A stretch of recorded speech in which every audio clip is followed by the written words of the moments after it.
하나님의 축복 여러분과 함께 하실 줄로 믿습니다. 양녀밥들이 반갑습니다. 인사 좀 할까요? 뒤에도 한 번씩 돌아다 보시고요. 예, 감사합니다.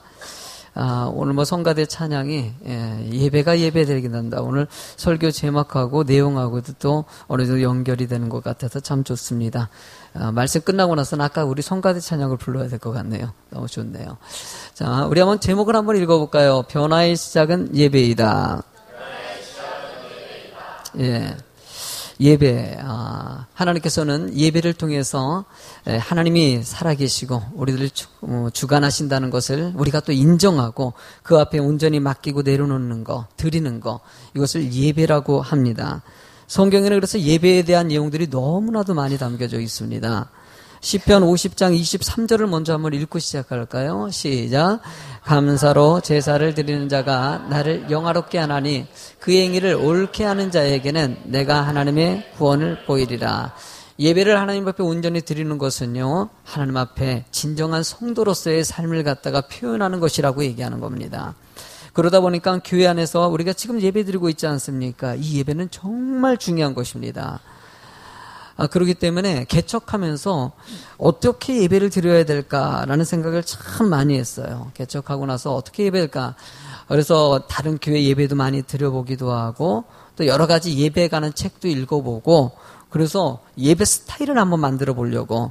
그래서 주일날 예배가 있고요. 또 오후 찬양 예배가 있지 않습니까? 그러니까 여러분들이 주일날 낮 예배만 한번 드리고 가시는 분들이 있는 반면에 또 오후 찬양 예배도 있고 수요 예배도 있고 철야 예배도 있고 새벽 예배도 있고 또 특별 집회도 있지 않겠습니까?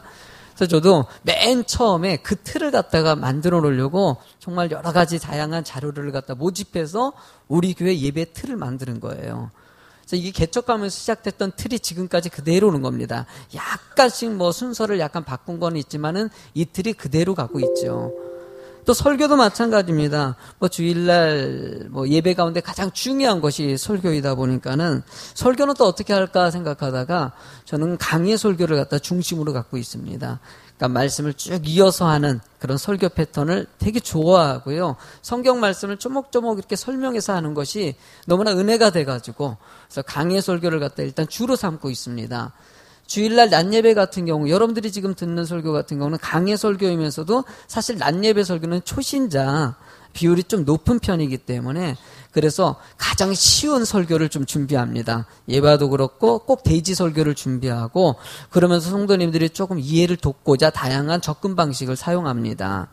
그런 반면에 오후 찬양 예배 같은 경우는요, 이 서신서 있지 않습니까? 바울의 서신서를 중심으로 해서 전도 전략이라든지, 그런 복음의 확산이라든지, 이런 것들을 이 설교의 내용을 놓고 때로는 헬라어 원어 해석을 갖다가 좀 도입해가지고 조금 더 깊게 들어갈 수 있다고 보면은 이제 오후 찬양 예배는 약간 더 깊게 들어간다. 뭐 이렇게 생각하면 될 것 같아요.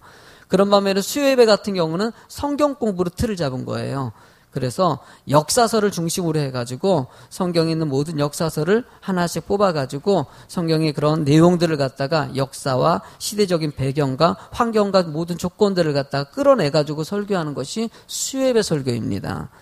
철야예배 설교는요, 인물 강해입니다. 인물 강해. 성경에 나온 인물들을 갖다가 끌어내서 인물들을 중심으로 해서 은사와 또 기도와 사명을 갖다가 보면서 기도할 수 있도록 만드는 예배가 철야예배고, 새벽 예배 같은 경우는요, 이제 창세기부터 이제 3년 됐죠. 3년 전서부터 전체를 갖다가 한 장씩 한 장씩 한번 말씀을 전하자 생각해가지고 지금 창세기부터 시작돼가지고 이제 10편, 이제 18편이 넘어간 상황이죠. 그렇게 해서 쭉 이 한 장씩 한 장씩 말씀 강요하면서 오는 게 새벽 설교입니다. 나름대로 이 예배틀을 만들면서 내가 생각한 것은 정말 예배는 너무나도 중요하기 때문에 나도 정성을 다하는 것이죠. 우리 학생들이나 청년이나 모든 어른들이 어떻게 하면 예배에 잘 집중할 수 있도록 하고 또 예배를 통해서 말씀을 통해서 깨닫게 할까? 사실 지금도 늘 연구하는 거예요. 왜 설교에다가 시간이 많이 투자될까요? 저도 지금 거의 일주일 동안 여러 가지 시간 배열이 있지만은요, 설교 시간에 투자하는 시간이 제일 많습니다.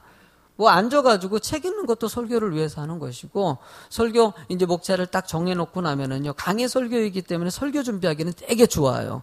왜냐하면 딱 준비해 놓고 미리 목차만 딱딱딱딱 뽑아 놓고 나서 그거 놓고 나서 이제 거기다가 이제 살을 붙이고 또 여러 가지 예화라든지 또 거기뿐만이 아니라 내가 삶 가운데 느꼈던 내용들을 이렇게 이제 메모지에다가 이 휴대폰에도 이렇게 메모해 놓은 것들이 있거든요. 이제 끌어내 가지고 거기다 이렇게 넣어서 이제 설교의 그 틀을 갖다 완성하죠.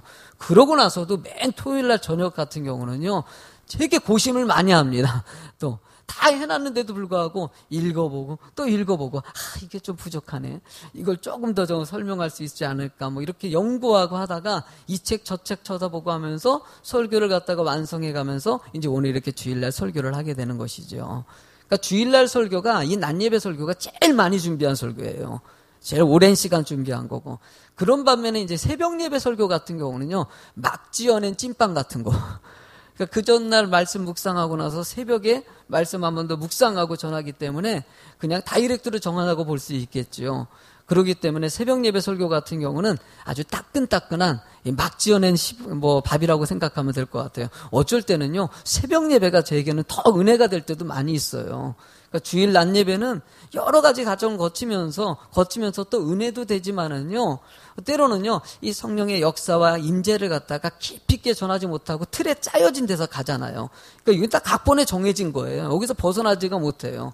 이렇게 가니까는 좀 근데 새벽 예배 같은 경우는 딱 하자마자 기도하고 즉시 또 내용을 갖다 다 정해서 들어가지만은 그 틀 안에서 하나님의 임재를 되게 강력하게 요구하면서 하거든요. 특히 또 철야 예배도 마찬가지고요. 여러분들, 제가 이 예배에 대해서 이렇게 강조하냐면은 여러분들의 삶이 예배의 삶이 됐으면 좋겠고, 이런 예배를 통해서 하나님의 은혜를 충만히 누리고 은혜 받는 그런 삶이 되길 간절히 소망합니다. 성경은요, 구약이나 신약이나 예배에 대해서 너무나도 많은 얘기를 하고 있습니다. 특히 여러분들이 많이 들었던 내용이 있지 않습니까? 로마서 12장 1절의 말씀, 예배가 무엇이냐라고 얘기했을 때, 그러므로 형제들아, 내가 하나님의 모든 자비하심으로 너희를 권하노니 너희 몸을 하나님이 기뻐하시는 거룩한 뭔 제물로요? 산제물로 드리는 것이 바로 너희들이 드릴 영적 예배라라고 얘기하고 있어요. 생명력 있는 여러분들의 삶, 은혜의 삶을 하나님께 드리는 자가 되길 원하신다는 거예요. 이건 믿음의 삶을 살아가는 내 모습을 하나님 받아주시옵소서라고 얘기하는 거랑 똑같다는 것입니다. 여러분들 한번 고백하십시오. 하나님, 나를 받아주시옵소서. 여러분들이 예배를 받아들이는 그 귀한 예배가 꼭 되실 줄로 믿습니다. 오늘 본문의 말씀을 통해서 그러면은 예배가 어때야 될까? 어떤 예배를 드릴까? 오늘 본문에서는요, 예배의 말씀 듣는 자세에 대해서 나와 있습니다. 어떻게 예배를 드려야 되는 자세. 첫 번째로는요, 일단 말씀을 듣기 위해서는요, 모이는 것이 참 중요하다는 것을 먼저 얘기하고 있습니다. 모이기에 힘쓰는 모습. 한번 이 1절의 말씀을 읽어볼까요? 시작.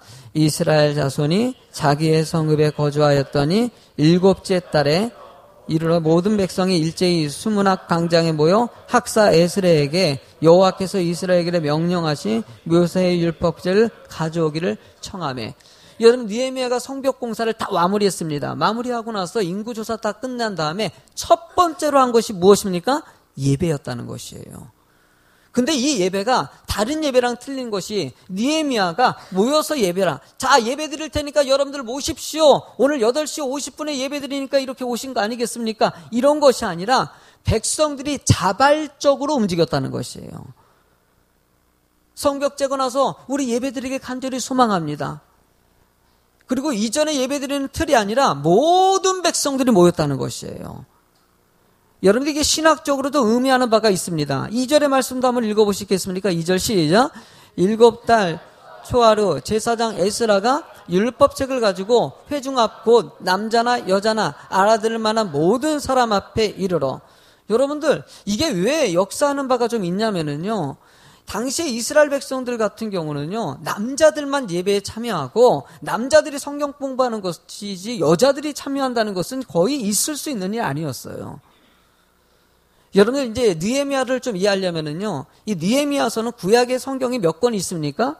39권이라 있지 않습니까? 몰라요? 알죠? 성경 구약은 몇 권이요? 39권. 신약은요? 27권. 그래서 66권의 책이 있지 않습니까? 창세기로 시작해서 말라기로 끝나고 마태복음으로 시작해서 요한계시로 끝나지 않습니까? 사실은 이게 쓰여진 거랑은 좀 틀립니다. 그냥 역사서라는 시가서라든지 이렇게 배열을 하다 보니까 이 순서가 된 것이지, 구약 성경 중에서 맨 마지막에 쓰여진 것이 느헤미야입니다. 그러니까 순서로 따지면 느헤미야가 맨 끝에 쓰여진 거가 될 수 있죠. 그러니까 말라기서는요, 전에 쓰여진 것입니다. 그러니까 느헤미야서를 갖다가 보면은요, 당시에 이스라엘의 모든 구약의 삶을 갖다가 종합적으로 보여줍니다. 이전에 같은 경우는요, 이스라엘 백성들이 말씀을 들을 때도 남자들만 우선권이 있었는데, 나라가 멸망하고 나서 다시 회복되고 나서 이스라엘 백성들이 모였을 때는요, 이전의 모습에서 완전히 달라져가지고 이전에 여자들도 아이들도 모든 사람들이 함께 하면서 말씀을 듣고 그것의 은혜를 받고 같이 하나님께 영광 돌렸다는 것이에요. 여러분들, 하나님의 은혜 가운데서 시대의 변화를 통해서 하나님은 예배의 방법도 틀을 바꾸십니다. 그러니까 인간이요, 하나님은요, 원래부터 남자 여자를 나누신 분이 아니십니다. 모든 사람들이 하나님께 영광 돌리기 원하신 분이 하나님이시죠. 근데 인간이 그렇게 만들어 놓은 거예요. 그러니까 서서히 여러분들 예배 형식이 바뀌어지면서 하나님의 은혜 가운데서 모든 사람들이 이렇게 예배를 같이 드리지 않습니까? 하나님은 지금도요, 예배를 통해서 변화가 일어나길 원하십니다. 여러분들, 저는 이 시대를 보면서 예배, 이 모이는 것의 중요성이 정말 많이 느껴집니다. 왜냐하면은 제가 이번 주에 국내 선교위원회가 모임이 있어서, 대치동입니다. 우리 선결회관이요. 선결회관에서 이제 국내 선교위원회 모임이 있어가지고 가는데, 시내 나갈 때 같은 경우는 자가용을 거의 안 끌고 갑니다. 주차하기도 힘들고, 그러니까 전철이 너무 좋더라고요. 그래서 전철을 자주 타게 되는데, 뭐 대치동에 9호선 타고 딱 가는데 공교롭게 자리를 좀 앉게 됐어요. 자리를 딱 앉았는데요, 앞에 가방 든 사람들이 있더라고요. 근데 옛날 생각이 나는 거예요. 제가 어렸을 때 같은 경우는 가방 든 사람들이 있으면 어때요? 옆에 받아들이지 안 받아요. 받아주지 않습니까? 막 어떤 사람, 뭐 학생들은요, 가방이 막 위에 10개 정도 막 쌓아놓고 간 적도 있었고, 이런 것들을 자주 봤었거든요. 그러면서 야, 이 가방을 갖다 딱 든 모습 보고 혹여나 내가 저 가방을 받아주겠다고 하면 줄까? 라는 생각이 드는 거예요. 줄까 안 줄까요? 이제는 안 줄 것 같아요. 안 줄 것 같아요. 분위기가 이게 너무나 메마르다는 게 느껴져요. 그러면서 옛날 참 정감이 있었는데, 그러면서 주변에 있는 사람들을 늘 살펴보면요, 전철 안에서 여러분들 느껴지지 않습니까? 버스 안에서 다 어떻게 하고 있어요? 다 이러고 있어요. 다 스마트폰 보고 있고, 전혀 뭐 대화라든지 이 관계는 두절되어 있는, 왠지 모르게 이런 모습들이 이제는 이 정착화되어 가는 것으로 느껴집니다. 혼자 있는 것이 점점 익숙해지고요, 서로 간에 어울리는 것을 갖다가 지금 점점 멀리하고 있어요. 혼자서 식사하는 식당들이 나오고요, 혼자서 생활하기에 너무나 편리한 환경들이 점점 만들어지고 있는 거, 이게 좋은 것이라고 볼 수 있을까요? 저는 좋다고 보지 않습니다. 하나님은요, 이 세상을 창조할 때 여러분들 서로 어우러지고 같이 함께 하나님께 영광 돌리고 그 안에서 같이 즐거움을 누리기를 원하는 것이 하나님의 계획입니다. 저는 그런 모습 보면서요, 교회의 필요성을 너무나도 많이 느끼는 거예요. 그래서 교회가 더 필요하다. 예배 통해서 여러분들 모여가지고 예배 끝나고 같이 교제 나누고 같이 식사를 하고 애찬을 나누며 성찬을 한다는 거. 여러분들, 하나님은 여러분들이 서로 간에 이 어울림과 교제가 있기를 간절히 소망하고요, 함께 하나님 앞에 예배드리고 영광 돌리기를 원하신다는 거예요. 저는 우리 교회가 주마다, 교회가 그래도 제가 문을 갖다 이러고 활짝 열어놓고 있기 때문에 그래도 주변에 이웃들도 오지만은 성도님들도 자주 오셔가지고 전도도 하고 봉사도 하고 여러 가지 일을 하는 교회 모습이 참 보기 좋아요. 그래서 사실 일하는 것이요, 쉬운 것은 아닙니다. 모인다는 것이요, 말은 그런데 되게 위험성을 갖고 있어요. 왜냐하면 요즘같이요, 이 서로 간의 관계가 단절된 상황에서는요, 상처도 많이 받거든요. 사소한 일에도 상처받아서 이 말 한마디 저 말 한마디에도 시험 드는 경우가 참 많아졌거든요. 이런 가운데서 모이는 것을 갖다가 자꾸 하다 보면은요, 거기서 갈등도 생기는데, 저는요, 오히려 그것이 더 필요하다는 생각이 들어요. 모여서 갈등이 생기면서 또 그러면서 상대방을 알아가는 것이고, 부부관계도 마찬가지 아닙니까? 서로 그렇게 사랑해서 결혼했는데도 서로 간에 싸워요, 안 싸워요? 싸워요. 우리 정민이, 지은이 참 서로 얼마나 좋아하던지, 너무나 사랑해가지고 이렇게 결혼했는데 안 싸웠을 것 같죠? 늘 웃고요, 서로 그냥 표정 보면은 너무너무 고개를 설레설레 흔들잖아요, 지금요. 막 지금 싸웠다는 거예요, 그냥. 그러니까 그렇게 좋아도요, 싸우면서 서로를 알아가는 거예요. 아, 상대방이 이런 것도 있구나, 저런 것도 있구나. 목사랑 성도 간에서도요, 이런 갈등이 필요한 거예요. 그러면서 우리 목사님 그런 것도 있구나, 이런 부족한 것도 있구나. 또 성도들도 보면서 알아가는. 그러면서 서로 간에 그러면서 더 관계가 깊어지는 것이고.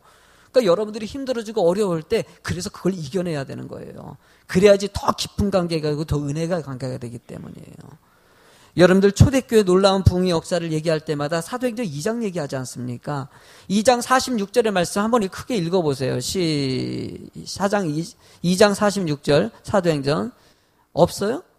예? 사도행전 2장 46절을 내가 안 넣어놨나 보다.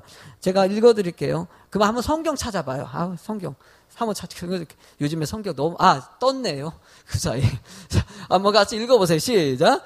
날마다 마음을 같이하여 성전에 모이기를 힘쓰고 집에서 떡을 떼며 기쁨과 순전한 마음으로. 그러니까 초대교회 놀라운 부흥의 역사는요, 늘 모였어요. 이렇게 모이건 저렇게 모이건 날마다 모이게 만들고, 여러분들, 목사님, 교회가 이렇게 예배가 너무나 많아요. 이 예배도 드려야 되고, 교회가 할 일이 너무나 많아요. 이것도 해야 되고, 저것도 해야 되고, 여러분들, 그러나 가만 성경의 말씀을 묵상하다 보면요, 정말 예배가 많은 거, 모임이 많은 거, 그 은혜입니다. 은혜예요. 아멘하기 싫은 거. 아유, 그냥, 목사님 모이기 힘들어 죽겠는데, 그냥 목사님이 또 억지로 아멘하라 그런다. 억지로가 아니라 말씀이 그래요, 여러분들 말씀. 초대교회는요, 날마다 모였어요. 날마다 모여가지고 그냥 푹짝푹짝대고 막 그냥 어울리고 그랬다는 것이에요. 여러분들 교회는요, 그래서 이렇게 모여가지고 서로 간에 교제 있는 거. 여러분들, 이 교회 안에 자꾸 목사님들은 서로 간에 갈등 문제 때문에 그러다 보니까 어느 목사님 같은 경우 예배를 다 없애는 목사. 이거 정말 위험합니다. 이거 목사님이 성경적으로 이 잘못 생각한 모순된 목사님들 많아요. 그러니까 모임을 다 없애는 거죠. 주일날 예배도 줄이고, 그리고 또 모임 같은 거, 셀 모임 같은 거 갖지 말라고. 아유, 조금 소그룹으로 모여가지고, 그냥 모여가지고 은혜인 것 같은데 그 안에서 싸움이 나고, 여전도회, 남전도회 막 그냥 결정할 때 싸우고, 뭐하고 이런 거 아예 없애버리면 싸움도 없을 것이다 그러고, 여전도회도 없애고, 셀 모임도 없애고, 전도도 하지 말라고 그러고, 그냥 봉사하지 말라고, 주일날에 밥 먹는 것도 하지 말라고 그러고, 밥 준비할 필요 없다고, 예배만 딱 드리고 가시라고, 할렐루야. 그 헌금만 내시고. 여러분, 이게 예배일까요? 절대 그건 예배 아닙니다. 정말 위험한 것입니다. 예배는 꼭 1시간 안에 끝내야지 은혜다? 이건 정말 위험한 독입니다, 여러분들. 하나님은 여러분들이 진정한 예배를 드리길 원하시고요. 진정한 모임 공동체가 만들어지길 원하셔요. 그래도 어울리고요. 그래도 모이고요. 또 모이는 여러분들이 되시기 바랍니다. 두 번째로는요, 말씀을 듣기를 사모했다라고 이야기했습니다. 3절의 말씀을 읽어볼까요? 시작. 수문학 광장에 새벽부터 정오까지 남자나 여자나 알아들을 만한 모든 사람 앞에서 읽음에 무백성이 그 율법책의 귀를 기울였는데 라고 얘기합니다. 여러분들, 이 말씀에 딱 보고 보니까는요, 이 새벽부터 정오까지, 그러니까 새벽부터 몇 시까지요? 12시까지. 12시까지 말씀을 낭독했다는 거예요. 근데 여러분들, 구약의 말씀은요, 지금 설교랑 다릅니다.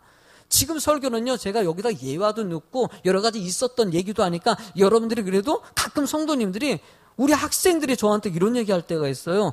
목사님 설교는요, 이해가 돼서 너무 좋다고. 와, 학생들이 그래요. 내가 이런 목사입니다. 학생들이 인정해줘요. 초등학생들도 나는 놀랐어요. 지금 이 3주 동안 저녁 기도회를 하지 않았습니까? 초등학생들이 되게 많이 왔어요. 초등학생들이요, 목사님 설교는 너무 재밌대. 내가 그런 목사입니다. 어른들이 봤을 때 내 설교가 딱딱한 것 같죠? 애들한테는 먹혀 들어가요. 이게요. 그런데 설교를 하다 보면은요, 되게 여러분들의 집중력을 끌어내기 위해서 예화도 넣고 딴 애를 쓰는 거예요. 그러나 구약에 있는 선지자들의 설교들은요, 여러분들 이런 설교 아닙니다, 여러분들. 그냥 말씀 직설이에요. 모세오경을 그냥 읽은 거예요. 읽는 거예요. 여러분들 따분해요? 안 따분해요? 여러분 오늘 설교할 때 여러분들이 이런 예화 다 빼고 있잖아요. 그냥 느헤미야서 1장부터 8장까지 쭉 읽어봐요.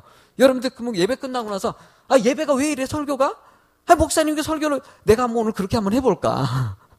여러분들 반응이 어떨까? 여러분들 좋다고 볼까요?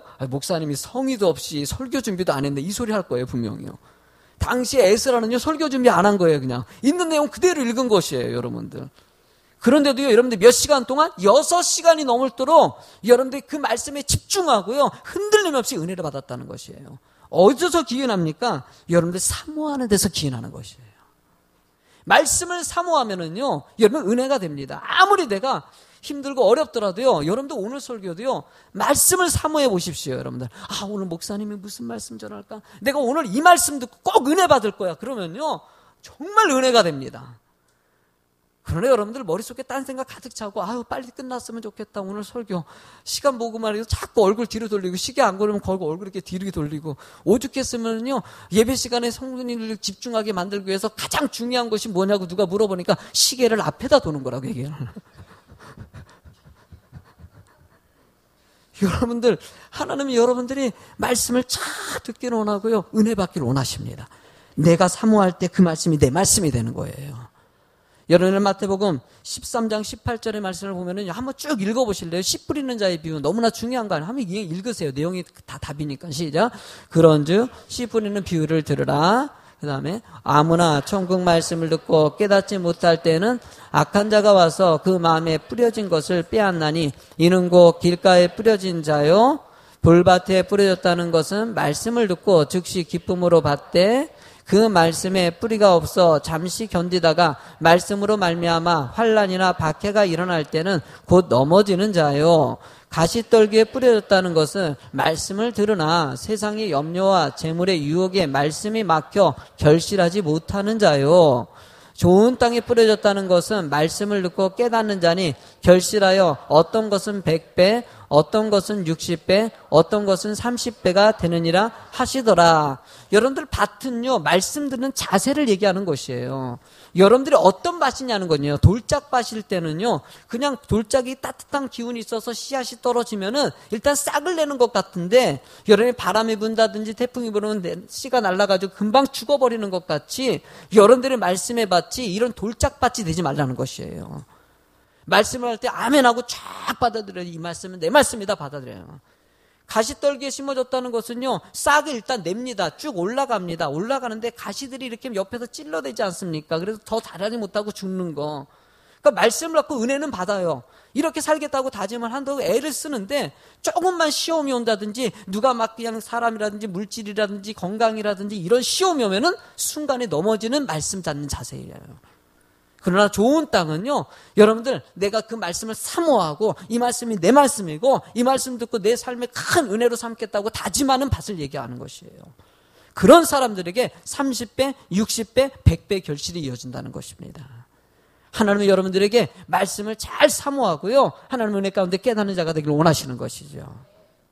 여러분을 그래서 들을 때마다 오늘 하나님 어떤 말씀을 주실까? 우리 오늘 말씀을 통해서 내가 큰 은혜 받을 거야. 이런 작심을 탁 하시고요. 오늘 설교 들을 때도 딴 생각 집중하는데 애를 써요. 우리 학생들이요. 우리 학생들이요. 집중력이 되게 좋아요. 대부분 목사님들이 설교할 때마다 이 집중, 우리 교회는요, 제가 봐도요, 제가 다른 교회 많이 다니면 자주 보지 않습니까? 때로는요, 제가 뒤에서 객석에서 앉아가지고, 성도석에서 앉아가지고 예배 드릴 때도 여러 번 있거든요. 그래도 우리 교회 말씀 듣는 자세는요, 되게 수준급입니다. 단지 좀 아쉽다는 것은 지각이 많다는 게 아쉬워요. 지각하지 마셔야 돼요. 아멘? 예배는 처음부터 중요한 것입니다.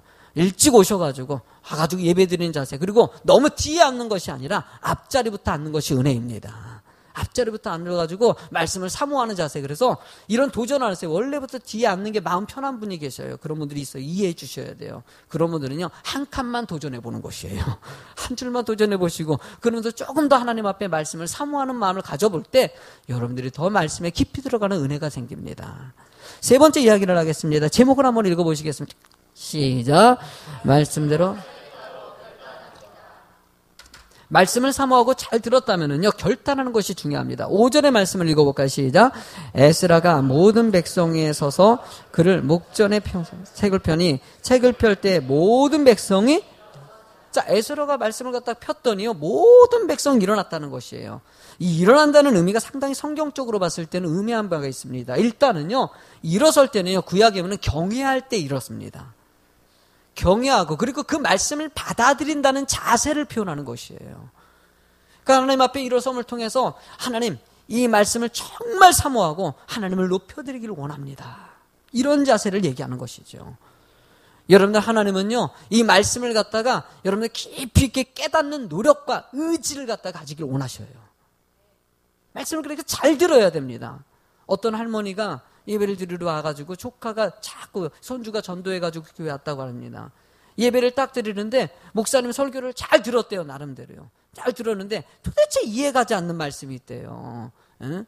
그러면서 뭐냐 그랬더니 이 속꼭지를 생각하고 젖꼭지를 생각하라 그러는데 도대체 그거 뭐냐? 그랬더니 말씀을 잘 이렇게 살펴보니까는요, 목사님이 소극적인 생각을, 그리고 적극적으로 살라. 이 얘기를 갖다가 이 할머니가 이게 잘못이고 속꼭지, 젖꼭지로 들은 거예요. 그러니까 말씀을 듣다 보면은요, 저도 이게 말이 있잖아요. 이게 좀 꼬일 때가 있어요, 여러분들 이게. 그래서 신경 되게 많이 써요. 왜냐면 제가 이 암 수술하고 나서 침이 잘 안 나와요. 잘 안 나와가지고 침샘 약을 갖다 먹는데 그러다 보니까 이 물이 꼭 필요한 게 이제 이 말라요, 입이. 근데 이게 쭉 매끄럽게 가야 되는데 중간에 막 물을 먹지 말고 가고 싶을 때가 있어요, 그래. 물 먹으면 약간 템포가 끊기잖아요. 그러니까 이제 그냥 갈 때는 말이 꼬이는 거야. 그럴 때는 이게 말이 이렇게 꼬일 때마다 아이 참 속상한 거야. 나도 침이 듬뿍듬뿍 남아가지고 그냥 쭉 어떤 목사님은 물 없이도 설교를 많이 하는 분이 있어요. 근데 저는 이제 평생 껴안고 살아가야 될 거라서 뭐 이것도 은혜이죠. 그래도요 설교할 수 있는 게 은혜죠. 뭐 침 조금 안 나온다고 뭘 중요하겠습니까? 그러나 여러분들 말씀을 갖다가 지혜롭게 듣는 여러분이 되시기 바랍니다. 저 말씀에 여러분들 긍정적으로 받아들일 수 있어야 돼요. 이 말씀을 참 부정적으로 생각하면은요, 목사님 왜 나한테 그래? 내가 오늘, 이런 오늘 같은 날 있잖아요. 지각한 사람들 내가 아까 지각 예배, 오늘 내가 지각하니까 목사님이 그랬어. 아니에요, 여러분들. 그 사람 때 그런 거 아니에요. 내가 뒤에 앉았으니까 그 사람, 목사님이 나 미워가지고, 아니에요, 뒤에 앉은 사람, 그 사람 때문에 한 게 아니에요, 여러분들. 여러분들. 걱정하지 마세요. 그러니까 그걸 갖다 꼭 나한테 한 소리로 듣지 마세요, 여러분들. 절대 우리 성도님들 한 사람 한 사람 상처 주고자 하는 마음은 절대 없습니다, 저는요. 그래서 강해 설교하는 것이요, 여러분들 성도님들이 한 사람에게 이렇게 쏠리지 않으려고 하는 이유도가 있어요. 누구를 대상으로 설교하는 경우는 거의 없습니다. 본문 설교 준비해서 설교하기 때문에 틀에서 벗어나질 않습니다. 여러분들, 하나님은 여러분들이 항상 말씀에 집중하고요, 그 말씀을 통해서 깨닫는 은혜를 정말 사모해서 그 깨닫는 노력들을 갖기를 원하시는 거예요. 6절의 말씀도 읽어보실래요? 어떤 일이 있었나? 시작. 에스라가 위대하신 하나님 여호와를 송축하며 모든 백성이 손을 들고 아멘 아멘 하고 응답하고 몸을 굽혀 얼굴을 땅에 대고 여호와께 아멘. 여러분들 분위기가 어땠습니까? 아멘 하면 손을 들고 어떻게 해요? 아멘 아멘 했다는 것이에요. 한번 내가 어떻게 할 것 같아요? 여기다 써놨어요. 시키자. 한번 해보자. 한번 해보세요. 우리 학생들 부탁한다, 알았지? 니들이 앞에 앉아 있어가지고 꼭 학생들이 이게 어려워. 얘네들 이해하세요. 이게 사춘기들은 이게 손 못 들어요, 잘. 근데 요즘 우리 학생들이요, 손을 들고 기도를 너무 잘해요. 지난번에 집회 갔다 왔고 나서 애들이 변했어요. 한번 해줘. 제가 할렐루야 하면은요, 아멘, 아멘 한번 해봐요. 한번. 알겠죠? 자, 할렐루야! 아멘, 아멘. 어우, 잘한다. 야, 이거 한 번 했다 끝나네. 한 번만 더 할까요? 할렐루야! 아멘, 아멘. 좋아요, 안 좋아요? 여러분들, 이 당시에 이랬다는 것이에요. 이게 에스라가 말씀을 읽기만 하면은 두 손 들고 아멘, 아멘, 아멘, 아멘 했다는 것이에요. 여러분들 손 든다는 것은요, 참 중요한 의미를 갖고 있어요. 시편에 보면은요, 28장 2절의 말씀을 보면은 읽어볼까요? 내가 주의 성소를 향하여 나의 손을 들고 주께 부르짖을 때 나의 간구하는 소리를, 그러니까 손을 놓고 기도했을 때 하나님께서 그 간구하는 소리를 들으신다는 것이에요. 여러분들도 신명기서 여러분 32장 40절 말씀을 보면 읽어보시죠. 시작. 이는 내가 하늘을 향하여 내 손을 들고 말하기를 내가 영원히 살리라 하였노라. 여러분들 하나님께 손을 들고 기도했을 때 영원한 축복의 은혜를 주신다고 말씀하시는 거예요. 여러분들 손을 드는 습관을 기르는 것도 은혜입니다. 기도할 때 하나님 내 손을 갖다 든다는 것은요, 항복의 의미도 되고요, 간절히 바라는 소원의 의미도 담고 있어요. 제가 사실 이걸 별로 안 하다가요, 우리 학생들 때문에 용기가 생겼어요. 이번에 여름에 수련회 갔다 와가지고 아이들이 기도하는데 애들이 손을 드는 거예요. 애들이 손을 드니까 제가 그래서 요즘에 철야 예배 때는요, 손 드는 것을 여러분들이 느낄 거예요. 우리 목사님 요즘에 손 드는 걸 왜 자주 시킬까? 학생들 영향이 있어요. 애들이 이러고 기도하는데 너무 은혜가 되는 거예요, 애들이요. 그래서 우리 성도님들에게도 내가 손드는 걸 직관을 못 시켰구나. 좀 가르쳐야 되겠다. 여러분들 예배가 하나님 앞에서 은혜가 되려면 간절히 소망하고 깨달을 때 나타나시기 때문에 여러분들 저는 우리 교회 예배가 은혜라는 생각이 늘 듭니다. 그리고 당시에 이 말씀을 읽다 보면요, 느헤미야의 이 예배가요 어마어마한 축제잔치였어요. 분위기 보십시오. 말씀할 때마다 아멘 아멘 아멘 아멘 해보면 분위기가 들떠요 안 들떠요? 여러분들 어마어마했다는 것이에요. 왜냐하면 그것은 예배는 기쁨이기 때문입니다. 은혜이기 때문이에요. 여러분 이런 기쁨의 잔치에 하나님은 많은 사람들이 오기를 원하신다는 거예요. 여러분들 많은 사람들이 주께로 전도하는 자가 될 줄로 믿습니다. 제가 어저께도 설교 막 마무리 정리하다가 막 저녁에 마음이 좀 그래서 아무래도 산책을 좀 해야 되겠다 1시간 정도 하다가 산책할 때 제가 양의 산책할 때 전도해야 되겠다는 마음 가지고 저는 전도할 때마다 명함하고 주보가 떨어질 때는 전도지 떨어질 때 명함을 갖고 다녀요. 명함하고 이 하리보를 갖고 다녀요. 이 하리보 이거 아세요? 이게 제가 이걸 가지고 전도를 해요. 저는요. 그래서 제가 이걸 박스로 사다 놓고 주머니에 놓고 이렇게 가고 다니면서 이거 전달하면서 이렇게 전도를 하거든요. 이게 참 좋아요. 왜냐하면 이게 왜 좋으냐면은요, 이 하리보 광고하는 건 아닙니다. 이 회사에서 나한테 많은 걸 줘야 될 텐데. 왜냐면 이게 너무 맛있어요. 내가 먹어보니까 맛있으니까 상대방에게 주는 것이에요. 그러니까 주면서 그래요. 내가 먹어봤는데 정말 맛있어가지고 하나 드립니다. 의자에 앉아있는 옆 사람에게 주면서 그러면은 혹시 뭐 하세요? 물어보고 나서 그러니까 이것 때문에 대화가 열려지는 경우가 많아요. 저는 막 이렇게 하는 것보다는 대화 나누는 소스를 사용하거든요. 그러다 보니까 어저께도 그래도 결실이 있었어요. 어제는요. 하다가 부천에서 이사 오셔가지고 여러 가지 말씀하시는 거 보니까 기회를 이용하지 못해가지고 막 고민하고 있었는데 그러면서 이렇게 하다가 제가 얘기하니까 목사입니다. 그러니까는 그러시냐고. 그러면서 다시 쭉 오시고 우리 교회로 다시 오셔가지고 주보를 받아가시더라고. 그래서 받아가시고 하는데 그래서 나가면 있고 안 나가면 없어요. 근데 왜 이렇게 전도할까요, 여러분들? 나가서 왜 복음을 전하고 왜 이런 일을 할까요? 여러분들 이 예배의 기쁨을 같이 누리길 원하는 마음이 있기 때문에 축복받기를 원하는 마음이 있기 때문에 그냥 가만히 있지 않고 짬내가지고 나가서 그냥 복음 전하고 제가 사실은 여러분들에게 회개하는 것은요 개척하고 나서 거의 2-3년 동안은요 거의 날마다 나가서 전도했어요. 그러고 나서 교회가 좀 성장했다고 솔직히 한 거의 2-3년 동안 전도 안 했어요, 제가요. 여러 가지 일도 바쁘기도 하고 말씀에 집중하자라는 생각하고 그렇게 전도 안 하다가 한 몇 달 전서부터 제가 정말 하나님 앞에 회개하고 나서 이제 내가 나가야 되겠다. 일주일에 그래도 2-3일씩 3-4일 이번 주에는 날마다 나가게 돼서 그냥 계속 나가서 짬날 때마다 전도하자라는 마음 갖고 최대한도로 하려고 애를 써요. 왜냐하면은 이 영혼 사랑하는 마음을 갖고 있는데 왜 이렇게 표현하지 못했을까? 여러분들 하나님은 예배의 기쁨을 우리만 누리는 것이 아니라 모든 사람들이 같이 누리길 원하셔요. 이 일에 여러분들이 마음을 두고요 함께하는 여러분이 되시기 할 줄 간절히 소원합니다. 여러분들 이거 한번 꺼내보세요. 저는 이거 예비작정서 한번 꺼내봐요. 다 꺼내봐요. 이 꺼내가지고요 여기다가 여러분들 주변에 이 사람은 예수 믿으면 좋겠다. 그냥 막 적는 거예요. 오늘은 예비작정이니까 그냥 볼펜 나눠주세요. 이게 볼펜 같은 거 이럴 때 빨리 안내위원들이요 볼펜 가지고 이렇게 돌아다니세요.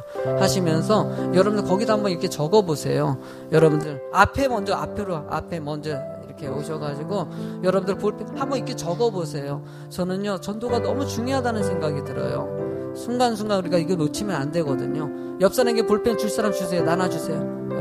그래서 그냥 한번 주변에 믿지 않는 사람 적어보세요. 오늘은 그냥 저는 걷는 시간이 아니라 다음 주 작정이고요 이번 주에 그냥 적어보는 시간이에요.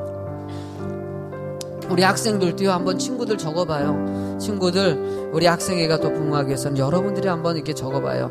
막 이름이 생각 안 나면은요 그냥 윗집 아주머니 이렇게 적어도 되고요 옆집 아저씨 적어도 되고요 요구르트 아줌마 적어도 되고요 여러분 이렇게 적어도 상관없어요. 그냥 그런데 우리 예수 믿는 사람들은요 이런 것들을 일단 그래도 하는 게 참 중요하다는 생각이 들어요.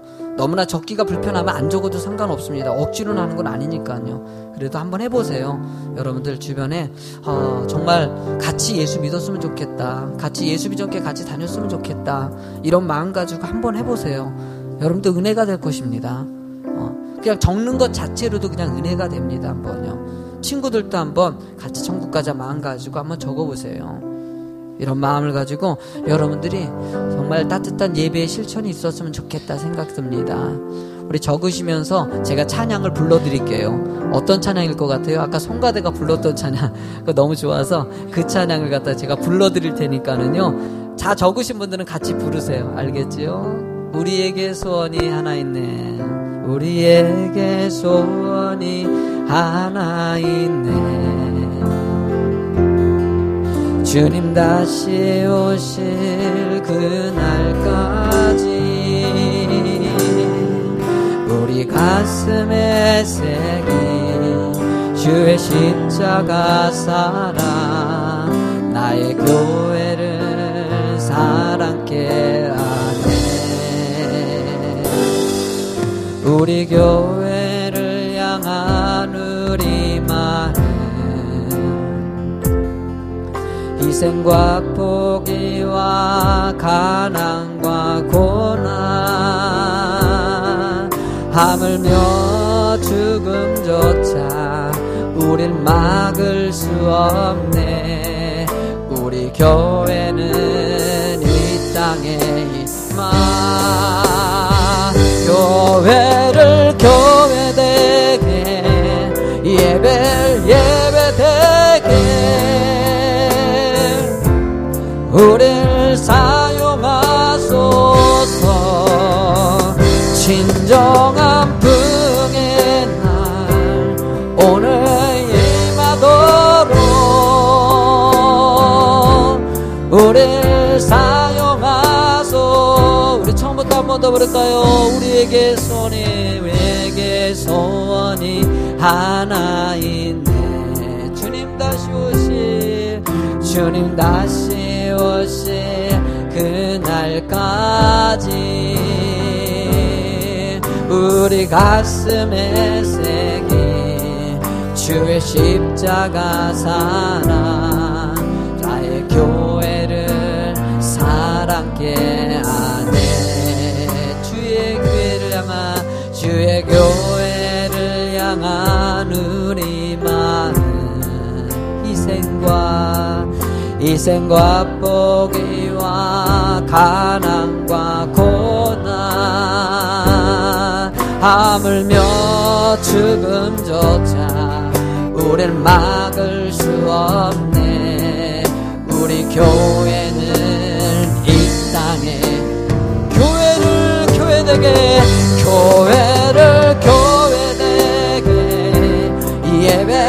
예배되게 우릴 사용하소서.